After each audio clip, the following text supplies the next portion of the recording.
Welcome back. അപ്പോൾ ഇന്ന് നമ്മൾ ചെയ്യാനായിട്ട് പോകുന്നത് എൻ്റെ കണ്ണാടിയുടെ ഫ്രെയിം മാറ്റാൻ പോകുന്ന ഒരു വ്ളോഗാണ്.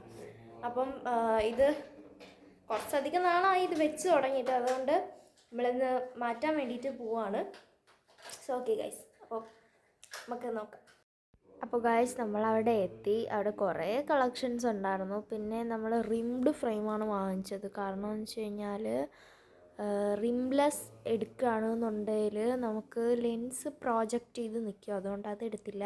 ഇതുപോലത്തെ ഒന്നും എടുത്താൽ ലെൻസ് പ്രോജക്റ്റ് ചെയ്ത് നിൽക്കും. അതുകൊണ്ട് അതൊന്നും എടുത്തില്ല. ഞാൻ റിമ്മുള്ളതാണ് എടുത്തത് കേട്ടോ. തിക്ക് റിംഡാണ് എടുത്തത്. കാരണം എൻ്റെ ലെൻസിന് കുറച്ച് കട്ടിയുണ്ട്, അതാണ് കാരണം.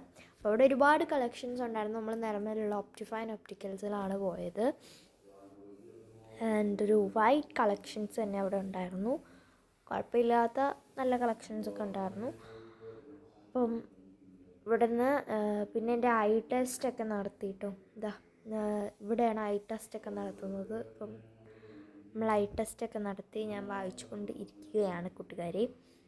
ആൻഡ് എൻ്റെ ഒരു കണ്ണ് നല്ല ഇമ്പ്രൂവ് ആയിട്ടുണ്ട്, ഒരു കണ്ണ് നല്ല കുറഞ്ഞിട്ടുമുണ്ട് കാഴ്ച. അതുകൊണ്ട് അതിന് രണ്ട് ലെൻസാണ്. ഞാനിപ്പോൾ വെച്ചിരിക്കുന്ന പവറല്ല, കുറച്ച് വേരിയേഷൻ വന്നിട്ടുണ്ട്. അതുകൊണ്ട് തന്നെ പുതിയ ഫ്രെയിം എടുക്കാമെന്ന് വെച്ചു.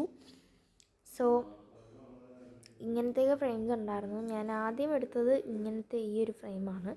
അതൊന്നും സെറ്റായില്ല. ഞാൻ ഒത്തിരി ഫ്രെയിംസ് ഞാൻ വെച്ച് നോക്കി, പക്ഷേ എനിക്കിത് ഇഷ്ടപ്പെട്ടായിരുന്നു. ബട്ട് ഇതിലും ഇങ്ങനെ പ്രോജക്റ്റ് ചെയ്ത് നിൽക്കും. കുറേ എടുത്ത് നോക്കിയിട്ടോ, കുറേ വെച്ച് നോക്കി. പിന്നെതാ ഒരു കാറ്റൈ ഫ്രെയിമൊക്കെ ഉണ്ടായിരുന്നു. അത് ഞാൻ എടുത്തില്ല, എനിക്ക് കാറ്റൈ ഇഷ്ടപ്പെട്ടില്ല. പിന്നീട് ഞാൻ ഒരുപാട് കണ്ണാടികളൊക്കെ എടുത്ത് നോക്കുന്നുണ്ട്. ഇതെനിക്ക് കുറച്ച് വലുതായിരുന്നു. പിന്നെ ഇത് എന്താ പറയുക, എനിക്കെന്തോ ഇഷ്ടപ്പെട്ടില്ല അതങ്ങോട്ട്. പിന്നെ അങ്ങനെ പിന്നെ ഇതാണ് കേട്ടോ ഞാൻ എടുത്തത്. ഈ ഒരു വൈറ്റ് കളർ ഹ്യൂവും ഡാർക്ക് ബ്ലൂവും വരുന്ന ഇതാണ് നമ്മൾ എടുത്ത ഫ്രെയിം. അപ്പം എന്തായിരുന്നാലും നിങ്ങൾക്ക് കണ്ണാടി വാങ്ങാൻ ആഗ്രഹിക്കുന്നുണ്ടെങ്കിൽ അങ്ങോട്ട് പോയിക്കോളാം. നല്ല അടിപൊളി കളക്ഷൻസും കാര്യങ്ങളൊക്കെ ഉണ്ട്. അപ്പോൾ അത്രേ ഉള്ളൂ. ബൈ.